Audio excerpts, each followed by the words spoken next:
These two words, Damien, are anathema to virtually all lenders. They do not want the idea of giving somebody a loan and then being told at a later stage, forget about it.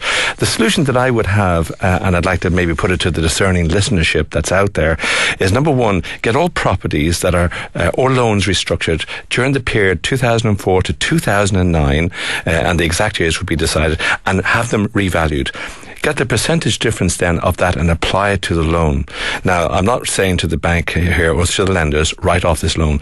The thing here is that, let's take an example of a 500,000 property, just to put it in simple terms. It's now worth 200, Damien.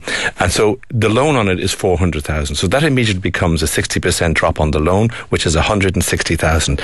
That portion of the loan that's outstanding, which is 240, is now, we'll put into a debenture to be reviewed every 10 years. So that bank or that lender is not writing off the... Okay, just we put this in plain English. Yeah. What you're saying is you calculate, for everyone who bought a property at the top of the boom, yeah, you take their case and you say, what has your property fallen in value by in percentage terms? And you reduce their loan by the same percentage. By the same percentage. And the difference is not written off completely instantaneously. It's put into a debenture. Put into a long-term debenture. Yeah, a long-term That's loan. held by what? The bank by or held by the lender, society. and it stays with the property.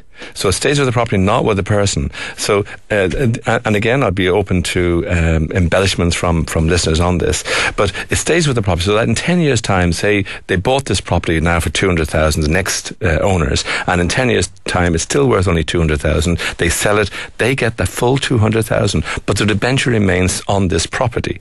It's only after, say, for instance, 20 years, and suddenly the property's worth 600,000 that the bank can then call on that debenture and pay back that money. And meanwhile, it stays on their balance sheet, and it's a win-win situation. So the bank doesn't have to take a hit on it. Yeah, can I just say, holding a financial asset that may have value in the future. Exactly, but there's just going to be one issue about, a lot of people are going to be saying, well, I want to buy a property which is going to have an additional value in 10 years' time. I want to be able to trade up. 40 years ago, there was no such thing. There was no such thing of, say, people wanted a place to live, a property, then paying off your mortgage, and then using the surplus equity in it to buy a property in Turkey. That was out of the question.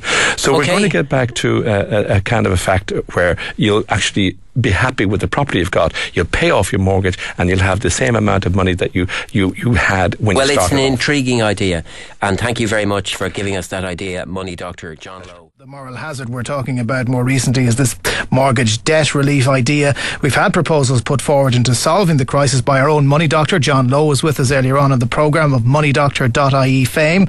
In the last hour, he had some pretty practical advice. Essentially what he said was that anyone who bought a house or an apartment at the peak of the boom, that was in the years 2004, 2005, 2006, 2007, 2008, that their property would probably almost certainly have fallen very, very sharply in value in that period. And what he said was that what should be done in each case is that you should calculate the percentage by which the capital value of the property, that's the house or the apartment, declined. So that if it, for example, fell by 50% or 60%, then you go and you take what is the debt that is associated with the purchase of that property, and you similarly write down the debt by a similar percentage to the collapse in value of the property. So if the property has fallen, say, by 60%, then you put the loan down by 60%. So he took a case study. Somebody bought an apartment for 500 grand. It's now worth 200, so they've lost 60%. They borrowed 400 against the original 500. Their loan should now be written down to 160k. Now, what he says is that the whole idea of debt forgiveness is anathema to the banks, he says, so you won't convince them to write off that debt, the difference.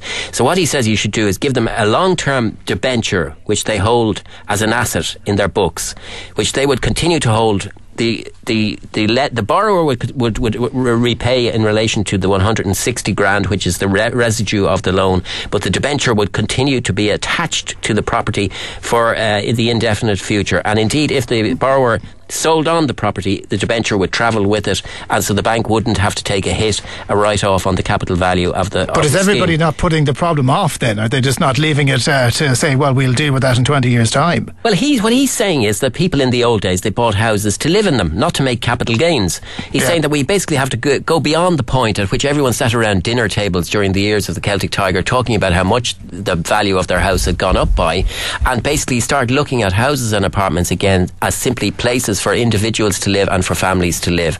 And that he's saying that what you want is a mechanical means of getting the banks preserving the bank's capital base from being written off, preserving the country from the moral hazard that would flow from any massive widespread debt write-off, and simultaneously allowing people to live in their houses and pay their debts in an orderly way at a lower level, which is sustainable. And that's his solution. Now, whether or not it's maybe listeners have ideas about that, they can text us on 53106. But that's John Lowe's magic that he sprinkled, his magic dust that he sprinkled on the whole problem of debt forgiveness for us earlier in the programme. And he says basically that the banks won't live with big write-offs and that this is pie in the sky. And I think at least one of the big banking groups, the Bank of Ireland, has made it absolutely clear that it's not interested in the whole idea of large-scale debt write-offs, although some of the other banks are apparently talking to the financial regulator and the central bank about it.